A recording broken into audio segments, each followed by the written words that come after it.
Hey guys, Dan here with Battlefield Curator. It's a windy day today, but I just picked up a law enforcement trade-in Glock 17 Generation 2. Got this one from Sportsman's Guide. Let's unbox it. All right, well there it is. Obviously we had to open it here for the FFL.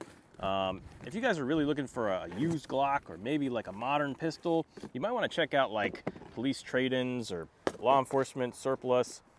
Honestly, they might not be such a bad deal. We'll get into the value of those later in the video, and I'll do a range test of this as well.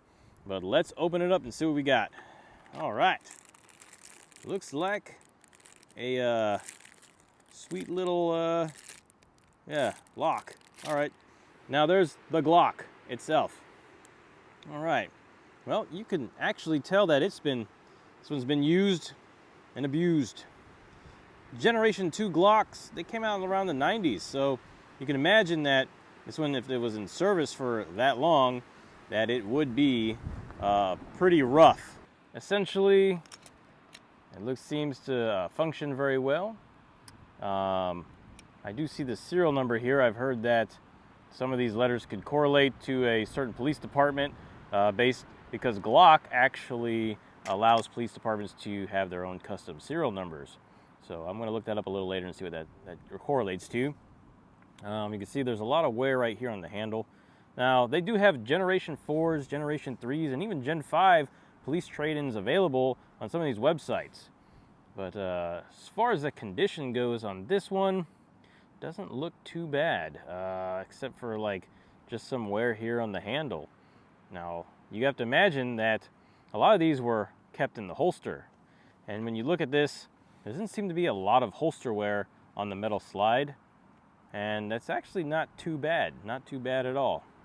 Now, if we look at the sights here, they're supposed to be bright white, but they're faded, so not really that serviceable for these. But if you're going to take something to the range and plink, you know, might not be a bad pistol to get.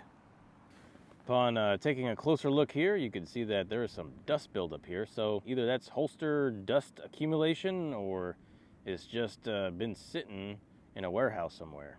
All right, well, let's take a look at the internals here. Definitely needs some cleaning. Not too shabby though. It doesn't look like it's been shot a lot.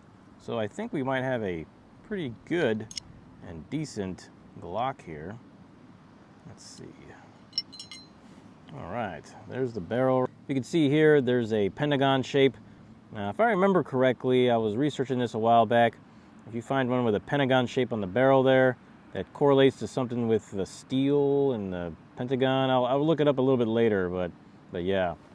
Right here, there is a lot of buildup of gunpowder. So yeah, this was shot, but not cleaned very well. When we look down the bore, you can also see the lands and grooves, and it obviously wasn't cleaned either. So yeah, but you could see a lot of wear on the frame itself, just from being in a holster a lot of scrapes, just from being in a holster a lot, getting in and out of cars, getting moving around in certain areas, leaning up against stuff. What you might also see is some wear on the slide, but I'm not seeing too much wear on this slide, so just needs a little bit of bacon grease and we can fire this thing at the range here. Oh, and here's the magazine, which I find quite interesting. It says restricted law, government only, 9mm, and it has a date code, 9/13/1994. Man, isn't that cool, or what? I'm gonna give it a little bit of bacon grease and then we can take it to the range.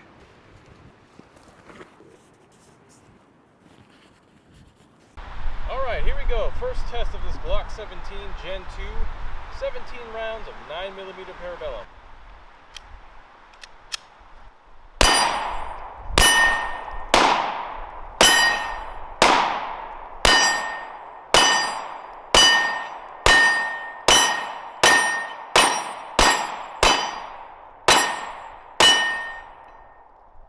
All right, so I really like the way the Glock 17 shot at the range. It didn't seem like it was hindered by any problems. Definitely exterior, it looks pretty used. I think overall it's a pretty good pistol that's law enforcement trade-in that's actually connected to the Washington, D.C. police. But the real question is it worth it? How much did I actually pay for it in total? Like I mentioned previously, the Glock I got specifically came from Sportsman's Guide, but there's other websites that have them, like Sportsman's Outdoors, Aim Surplus, Gideon Tactical, GT Distributors. And you can find different variants of the Glocks, different generations of them on these websites. But the price, some of them have them as low as listing price of $275, which is actually pretty good until you might add it to the cart, and then there's like a tax, there's like a fee, there's like shipping. So overall, what did I pay for the Glock that I got from Sportsman's Guide? Well, according to my receipt, I paid a total of just under $395. Now, you also have to take into consideration what you are going to pay when you ship this to your FFL. So if you don't have a good FFL dealer, let's say you're paying 40 bucks, that's probably around 440 bucks you're spending right there. Now, comparatively to a new Glock, you'd probably be spending around 500 bucks. So yeah, just take that into consideration of the total cost you'll be spending. But if you want something with a little bit of history tied to it, something that somebody actually protecting the people had carried around for years while on duty in the United States, well, this is probably a good pistol to go get.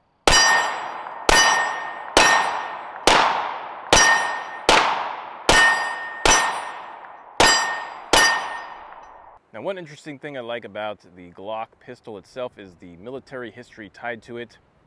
You gotta remember, back in the 1980s, Austria was still using old P38 pistols that the design was stemming from World War II. They needed something new, something fresh for their military and police. Well, Gaston Glock answered the call with his polymer-framed pistol. The Federal Ministry of Defense of Austria began testing candidates, and Glock won out. Ever since then, Glocks have been used by militaries and police forces all around the globe. And so I think that even an early one like this Gen 2, though it's not a Gen 1, is still pretty significant for any kind of military collector. Well, that's it for the video. I ask that you pulverize that like button and subscribe for the algorithms. It really helps out with the channel. Don't forget to check out the merch website in the link in the description. And as always, be sure to learn history and curate history. Make it a great day.